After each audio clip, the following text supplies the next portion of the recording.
My name is Martin Long. I'm the Parliamentary Secretary for Small Business and Tourism and also the MLA for West Yellowhead. It's wonderful to be here with you on Treaty 6 territory. I'd also like to acknowledge the Métis people of Alberta who share a deep connection with this land. Thank you to the North Edmonton Gymnastics for hosting us today. I'd like to acknowledge our speakers this afternoon, Jason Kenney, the Premier of Alberta, Doug Schweitzer, the Minister of Jobs, Economy and Innovation, and Linda Armstrong, the Executive Director for North Edmonton Gymnastics Club. I'd like to welcome Premier Kenney to the podium.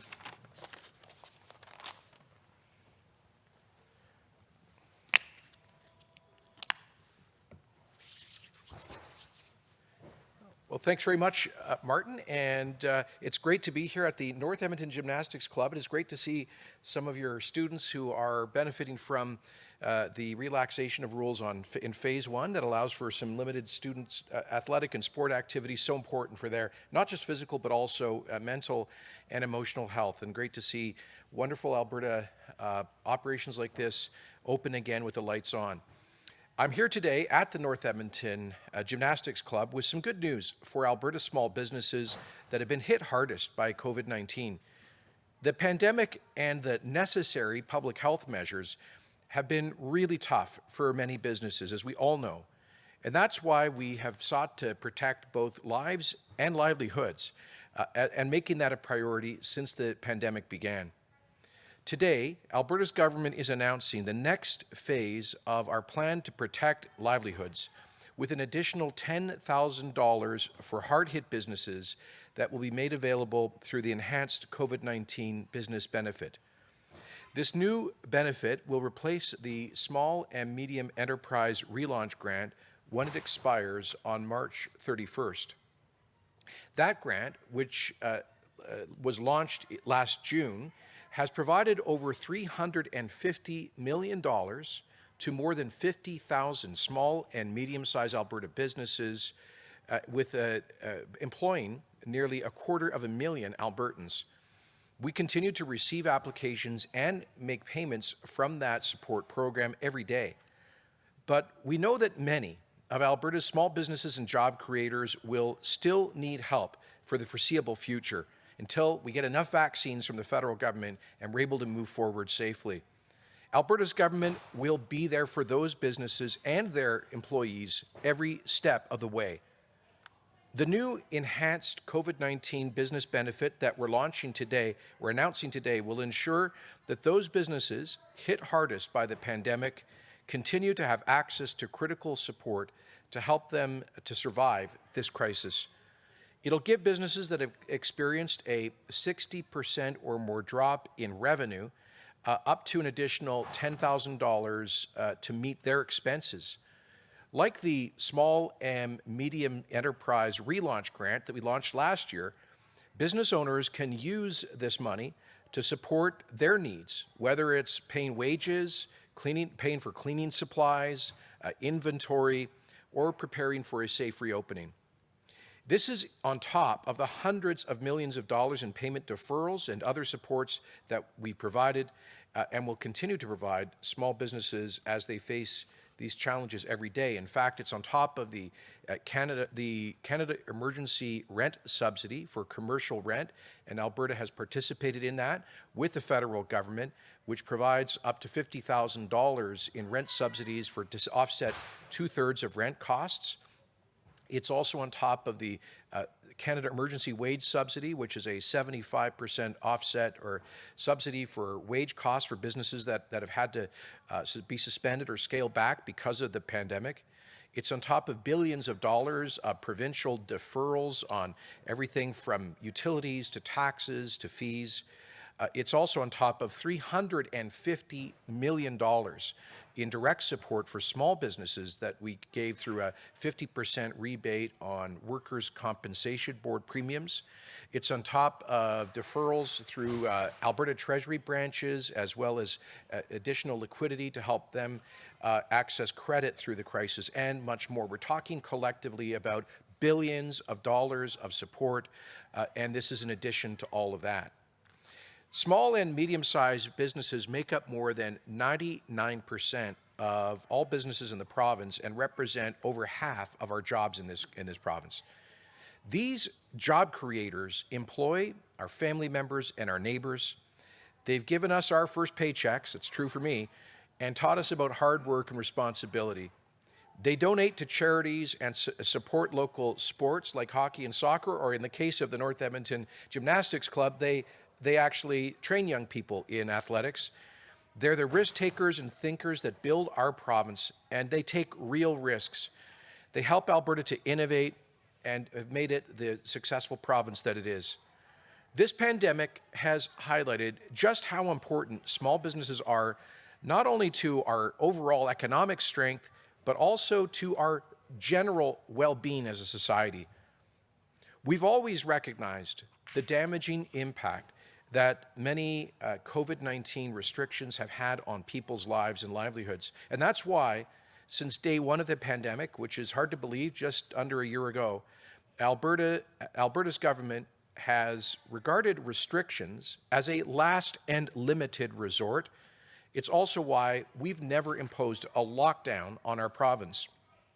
Other places around the world and across the country have imposed lockdowns, including stay-at-home orders, curfews, long-term closures of schools, and the suspension of the vast majority of businesses from operating. None of those things happened here in Alberta. In fact, right now, over 99% of Alberta businesses are able to operate within safe guidelines, like you can see here at the Gymnastics Club. Unfortunately, that's not the case, still not the case for some businesses, a small number, but it is still particularly painful for those business owners in, for example, the events industry. And we know that certain sectors, hospitality, tourism, gymnastics, gyms, athletic businesses, that these have been perhaps hit hardest. And that's why we are providing additional real support. We know that our economy has been hit harder than elsewhere because of the oil price collapse last year. And we were already, I believe, experiencing something of a mental health crisis before the pandemic. We know that tourism, as I say, and hospitality sectors have faced significant challenges. Gyms, fitness studios, and similar businesses have been particularly hard hit. And that's why I joined Dr. Hinshaw and Doug Schweitzer, our Minister of Jobs, Economy and Innovation, and Martin Long, for a town hall on the phone a few weeks ago, actually it was 2 weeks ago, with thousands of small business owners. And they gave us direct feedback, very helpful feedback, and part of that helped to lead to the limited opening of fitness venues for kids like this. I'm here today to say that we are here for them. And we have laid out a plan for a gradual relaxation of public health measures so that business owners can be prepared and informed while keeping a keen eye on the new COVID variants, which can present additional challenges. But we know that these public health measures cannot be safely lifted overnight. That unfortunately just can't happen. And we need to continue to support small businesses and job creators as they cope with the costs of this pandemic. We've stepped up to provide a lifeline to more than 50,000 businesses across Alberta, and will continue to do more. So I want to thank the North Edmonton Gymnastics Club for their hospitality today, and now hand over the microphone to Minister for Jobs, Economy and Innovation, Doug Schweitzer, to provide a few more details.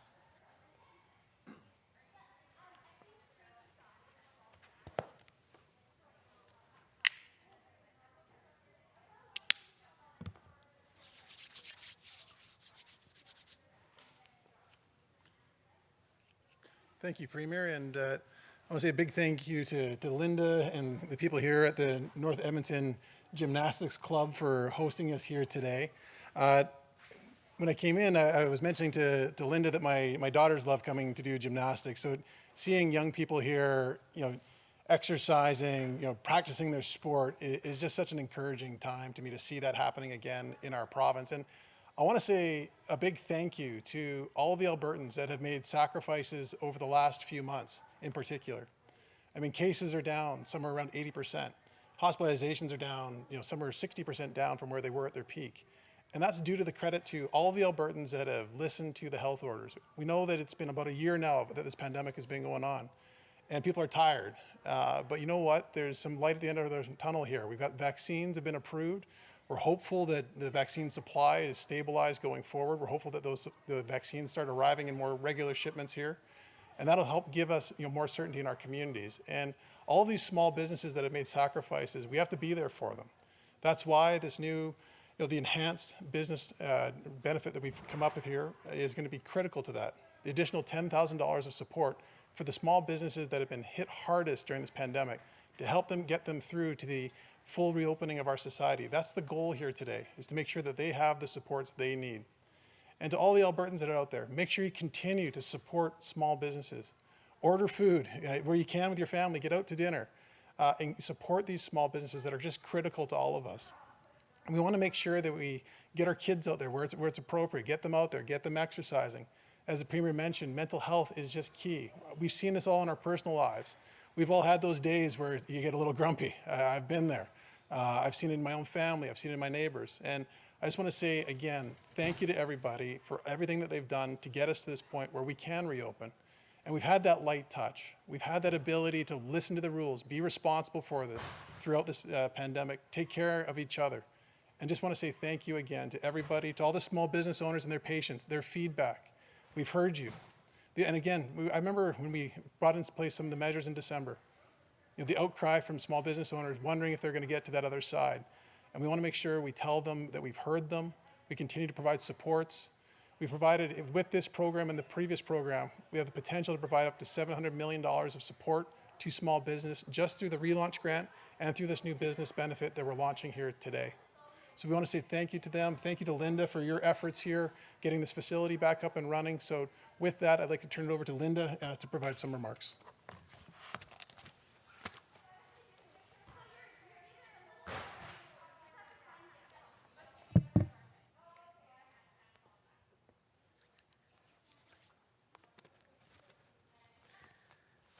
Well, thank you for coming.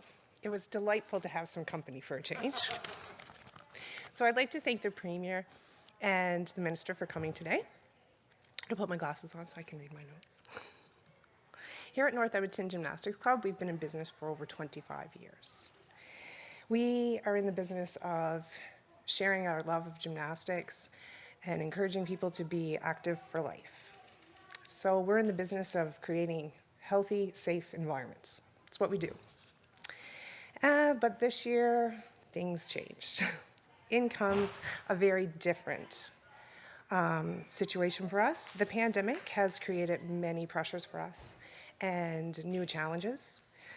My amazing staff has had to use balance, flexibility, and endurance in a whole new way.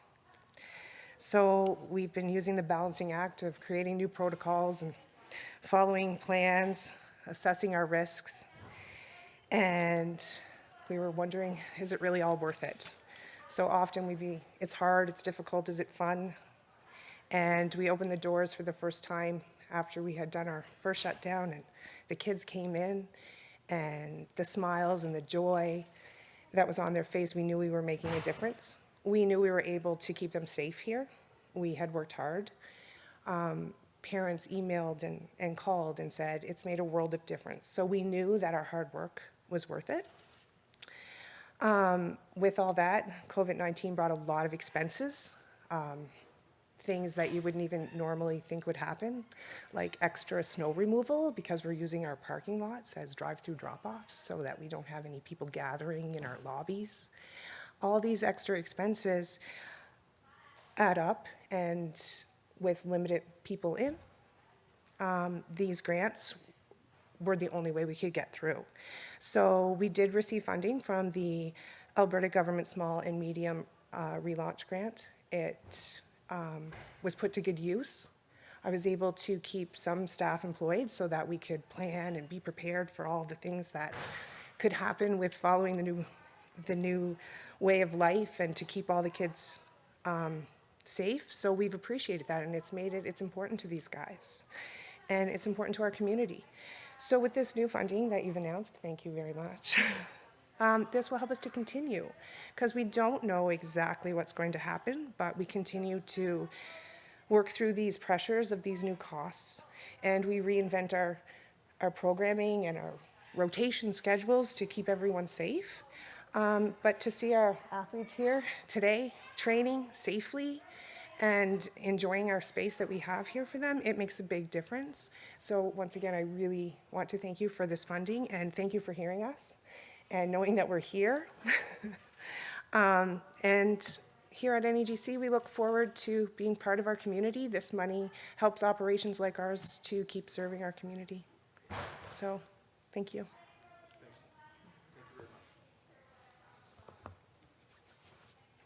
So we'll go to the phones for questions now. Just to get to as many questions as possible, we just ask that you keep it to one question. With that, operator, can you please put through our first caller? First question is James Keller with the Globe and Mail. Go ahead, James. Hi there. A question for the Premier. I wanted to ask you about this Business of Council of Alberta's report this morning that talked about the need for taxes, specifically a sales tax.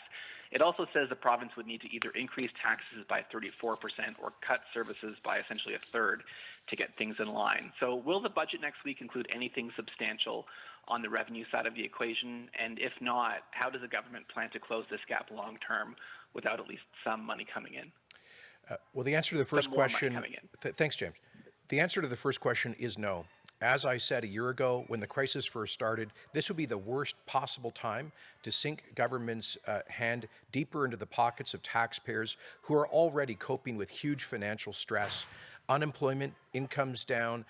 This is not this would be the worst possible time to ask people to pay more, especially when Alberta's government continues to spend more than pretty much every provincial government in Canada.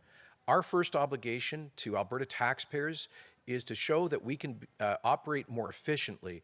And but right now in the crisis, our overarching focus is not on the immediate fiscal challenge, it's on lives and livelihoods. It's on healthcare and jobs. That will be the focus of next week's budget. Record investments in healthcare, in support for those coping with the pandemic, in the recovery plan to create jobs. I've always said we're never going to cut our way out of the big deficit we inherited. We have to be more efficient, and you'll see that in the budget, but we must grow Alberta's economy. So on the fiscal front, the strategy is economic growth first and foremost. So again, the focus of the budget will be protecting lives and livelihoods, investing in healthcare, protecting people from the pandemic and from its economic consequences. You know, we ran on a commitment to create a tax reform panel to give Albertans advice on the best possible pro-growth tax policy for the province, and we will move forward with that commitment later towards the end of our term, hopefully long after we've gotten past the current crisis. Operator, can you please put through our next caller? Yes, next is, sorry, it looks like a couple people have left the queue. Next is David Staples with the Edmonton Journal. Go ahead, David. Hi there, I have a question for the Premier. In terms of vaccine procurement, what was the initial understanding with the federal government about who would get vaccines, and why was what was the reasoning behind that understanding about who would procure vaccines for Canadians? And with Alberta, has that changed at all? Is there a new change where Alberta now will try to get vaccines, and what are you doing on that front? Sure, thanks, David. On the first question, the federal government stepped up with the provinces early last year when the pandemic started and proposed that it use the entire country's buying power as a market of 36 million people to enter into negotiations with potential COVID-19 vaccine producers. We agreed that made sense. All 13 provinces and territories realized that in a global competition for international vaccine supply, it made a lot more sense to be operating together with a 36 million market purchasing power rather than competing with each other and 192 countries around the world. So that made sense in principle. But it's now clear to us that the federal government was late to the table in negotiating critical supply contracts with some of these companies. They had a total misdirect by pursuing a joint partnership with a Chinese state-owned enterprise that went into that whole project, as you know, went into the ditch, and clearly did not exercise the same kind of political pressure of other countries around the world. I think, for example, of Israel, which has now inoculated first doses over about 3/4 of its population. I spoke to my friend Yuli Edelstein, the Israeli health minister, and I asked him how they got that supply. He said that Prime Minister Netanyahu had been on the phone with the global Pfizer president 17 times up to that point, about a month back. That is the kind of intensity it takes in the global fight for vaccines. As you know, David, we've now seen vaccine nationalism raise its head, and with constraints on exports from the EU and the United States. And I registered in the clearest possible terms our huge disappointment and frustration with Prime Minister Trudeau on our call 13 days ago about the constant slipping of the timelines. The National Operations Center for Vaccine Distribution keeps telling us that they've been giving us a schedule of projected supply since the mid-December, and it keeps slipping. Prime Ministers told me point blank, and the other premiers 13 days ago, no, it's not slipping, you just misunderstand it. Well, we effectively ran out of supply for all intents and purposes here, except for a few thousand incoming doses, about 3 weeks ago. We have a stretch target to be able to inoculate over 300,000 people by mid-March. We don't have the supply to do it. And that is why, on your second question, that is why we have begun working with other provinces on examining all possible sources of domestic production. Minister Schweitzer is taking that on, leading that charge here provincially. I'm working with other premiers across the country to share notes, compare notes, to look at here in Alberta. Of course, we've got Providence in Calgary in partnership with Northern and here in Edmonton, Entos. We've got University of Saskatchewan, projects in other provinces. We're comparing notes on which look the most viable and whether we can do something as a provincially led Plan B to increase domestic supply. And I think you smuggled in, against our guidelines here, a third question, which is the understanding was who would the federal vaccine program be, how would it be shared? The understanding has always been that it would be per capita, and that we would get advice from the national vaccination expert panel. I forget exactly what it's called, but we have our own expert panel, as you know, and that is guiding our vaccination rollout. We'll have more to say about that, I think, as early as this Friday. Operator, can you please put through our next caller? Next is Lisa Johnson with the Edmonton Journal. Go ahead, Lisa. Hi, thanks for taking my question. This is for the Premier. Sorry, this is a bit of a double barrel. I'm wondering why this announcement is being made today. My understanding is that it's going to be designed over the next 6 to 8 weeks. So I'm wondering about the timing of this announcement. And I'm sorry for asking a redundant question. I know that the health minister has been asked this before, but I need to ask where the vaccine plan and priorities are while other provinces are outlining these plans in detail, anticipating the next shipments of vaccines. We seem to be in a bit of an information vacuum here in Alberta. Okay, on the first question, why today? Well, our cabinet just approved the outlines of the program earlier this week. We wanted to give as much notice to small businesses so they know that if they qualify, that this assistance is on the way. The last thing we want are some small businesses permanently closing their doors and then only then learning after the fact that this additional financial help is on the way. I wish we could have this up and running for applications today, but we do have to create a new system. We have to build an IT platform and make sure it's up and running before we press go on the program. But I know Doug is going to work overtime with his officials to get this going as quick as possible. On the first question, on the second question, Lisa, we'll be releasing our priority lists for the next phases of the vaccine distribution program pretty soon. But frankly, we wanted to see what other provinces are doing. And secondly, a lot of this is, look, I frankly don't understand the huge rush because we haven't even really gotten into phase 1B yet. We don't have enough vaccines. That is the issue. The issue is supply. We are taking care of our part of the deal, which is to make sure that we can deliver as many jabs in as many arms as possible if and when we start to get some decent supply. The problem now is supply. We effectively ran out of supply for all intents and purposes in mid-January.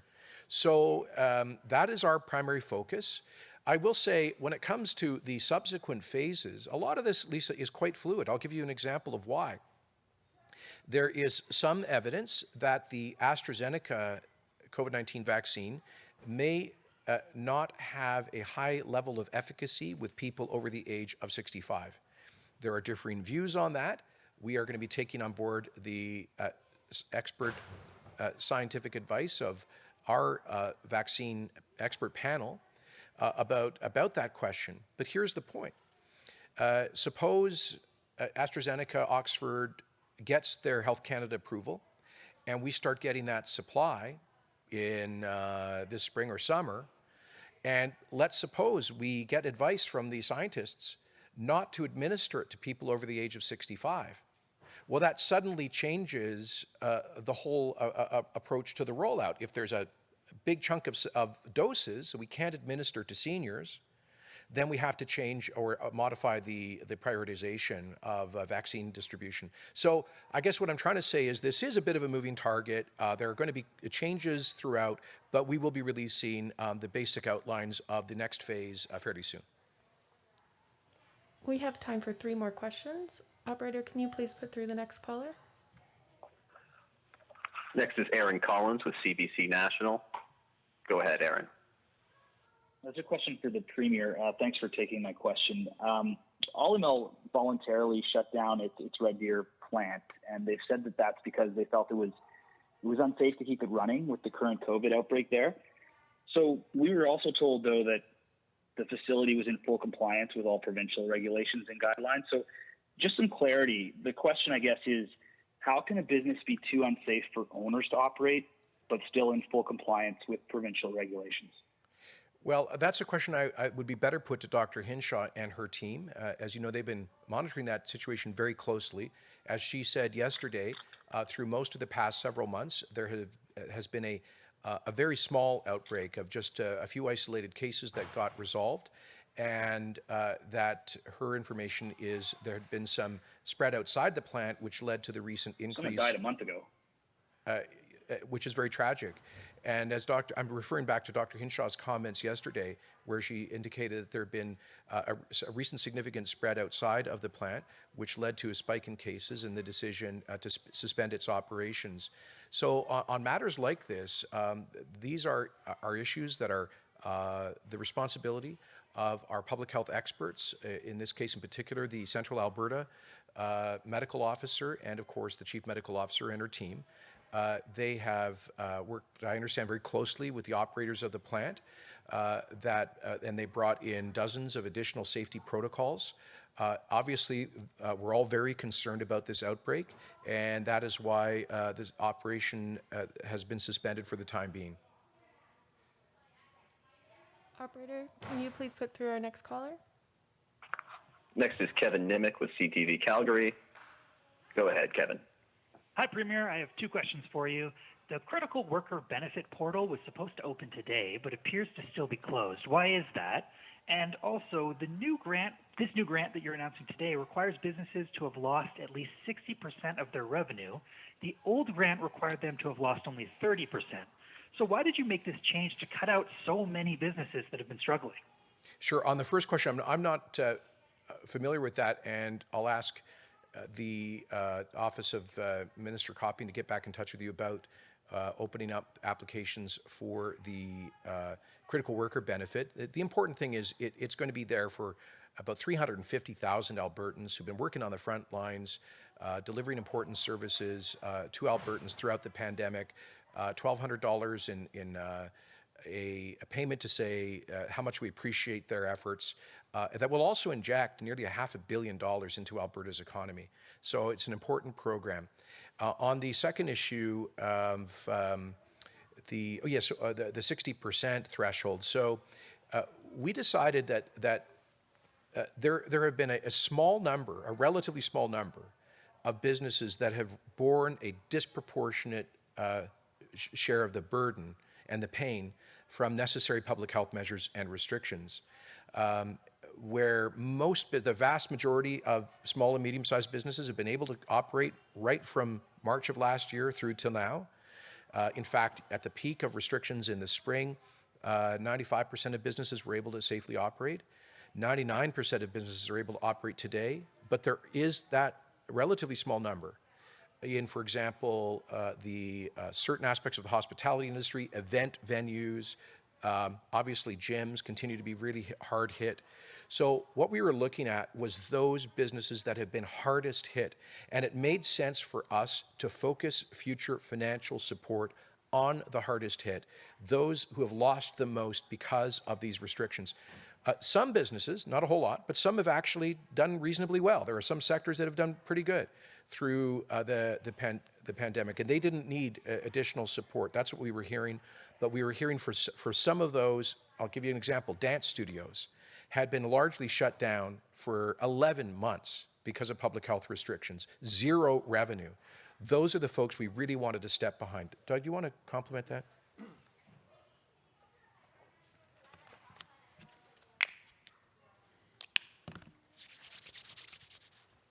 Just to build on the Premier's comments there as well, and we went and sought feedback from small businesses, and not every business in a particular sector was the same. So take a look at restaurants, whether or not you had a drive-through line or whether or not you did breakfast in the morning. For certain restaurants, takeout food really went well. Other restaurants, not so much. So we really wanted to make sure that we design this in a way that is for those businesses that have had that severe impact. And as the Premier mentioned, we all know about the gyms. We all know about the tourism industry, the event sector as well. But not every industry, not every business is designed to just fit into a certain category. So that's why we use the metric of the 60% drop, as well as we've heard feedback loud and clear from small businesses that not all of the federal supports are there in a satisfactory way for every potential business. So we're designing this to get the best bang for our buck, to be there for those businesses that have been hit the hardest throughout this pandemic. Operator, can you please put through our last caller? Final question is Audrey Navarro with Radio Canada. I think that'll be you. Go ahead, Audrey. Hi, my question is for Premier Kenney. In French, on taxes, Monsieur le Premier ministre, le Conseil, le Alberta Business Council demande à ce qu'on instaure une taxe de vente provinciale ainsi qu'une taxe carbone provinciale dans la province pour essayer de remédier à la situation fiscale. Est-ce qu'on peut s'attendre à voir ces mesures dans le budget de la semaine prochaine? Et sinon, comment est-ce que vous allez améliorer la situation financière de l'Alberta? Merci de la question. Et la réponse est non. Il n'y aura aucune nouvelle taxe dans le budget la semaine prochaine. Par contre, j'ai dit il y a un an que c'est le pire moment de prendre plus d'argent des contribuables pendant cette crise économique et financière pour les Albertains. Il faut protéger les finances des Albertains maintenant et pas prendre plus d'argent dans les augmentations de taxes. Et par contre, le gouvernement, nous gardons notre engagement électoral à combattre la taxe sur le carbone du gouvernement fédéral qui sera décidé effectivement à la Cour suprême prochainement. Mais notre but dans le budget de 25 février sera la protection des vies et de l'économie, avec une emphase sur le système de santé, avec les investissements historiques dans la santé, particulièrement pour protéger les Albertains de la pandémie, et deuxièmement, pour protéger l'économie avec les investissements importants. Ça, c'est notre focus dans le budget prochainement. Et évidemment, dans le futur, il faut que les Albertains s'adressent à la crise fiscale, mais c'est pas. Il faut mettre l'accent maintenant sur la crise de la pandémie, et ça serait le focus du budget. Merci. Thank you very much, everyone.